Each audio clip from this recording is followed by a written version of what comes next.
I would now invite Monsieur Stéphane Dion, who's the MP for Saint Laurent-Cartieville, to provide perhaps an answer to that moving question and some other thoughts.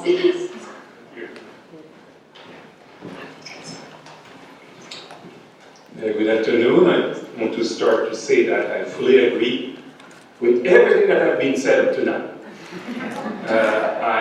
Instead of disputing where a sentence has been put into paragraph and so on, or comment the sentence, just want to highlight why I think it's very important what has been said up to now, this afternoon. It's true that climate change is serious. It's true that we are not able to handle it properly.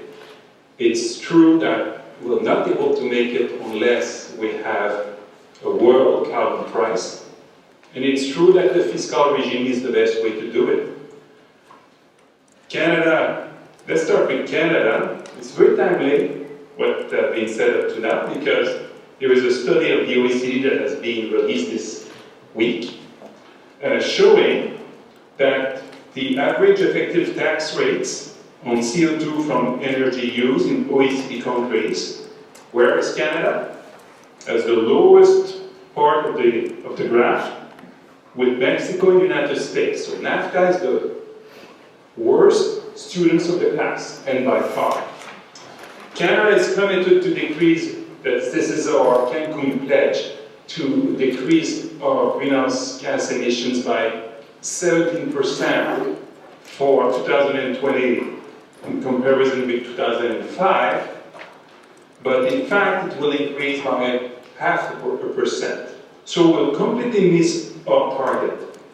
And in order to make it, if we wanted to make it seriously, according to OECD, one of the initiatives we have to take is the price on carbon, and it will be as high as $100 per ton of CO2.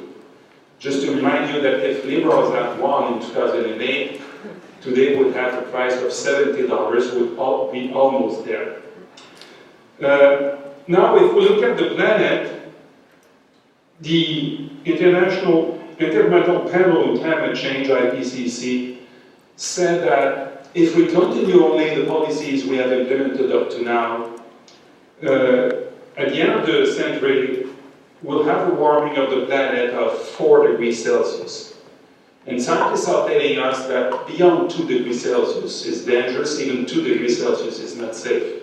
So we have no idea what the world of 4 degrees Celsius will mean, and keep in mind that the history will not stop in 2100, it will continue after that, and emissions will go up unless we change the path.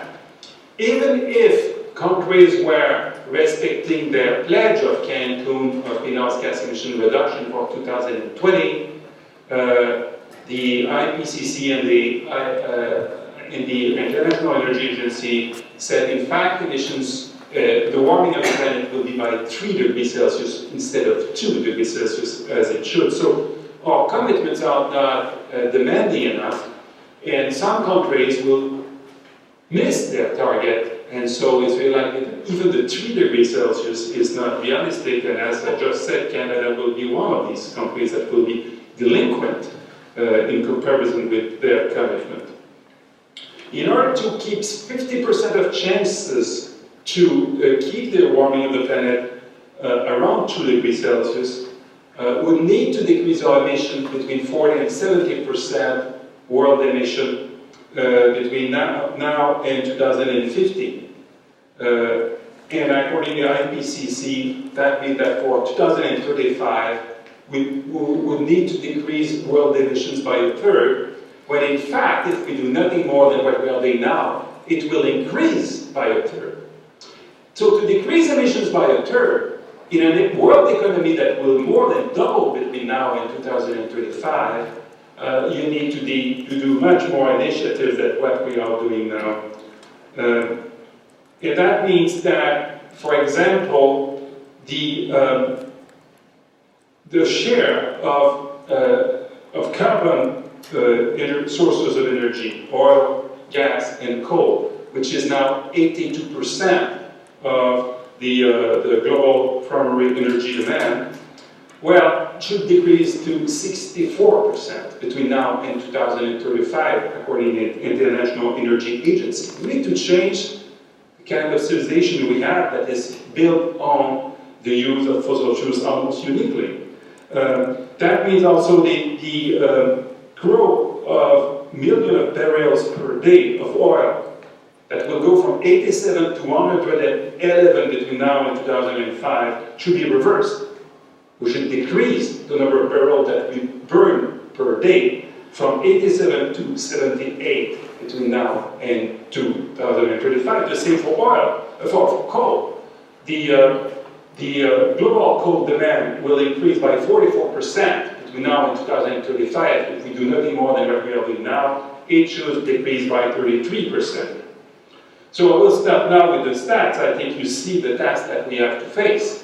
According to the International Energy Agency, among all the initiatives we need to take, there is the world carbon price that is needed, about for 2025, $125 a ton for the developed world and $100 for the emerging world.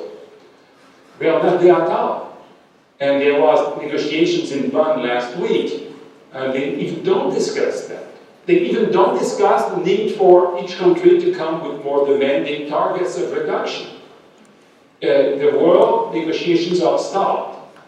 And unless, I think, we shift the negotiations from national targets, that is good but not enough, to a world carbon price, we'll not be able to make it and we'll fail the next generations, and Canada will be one of the cause of the failure. Cannot accept it. It's why I'm still in politics. Thank you very much.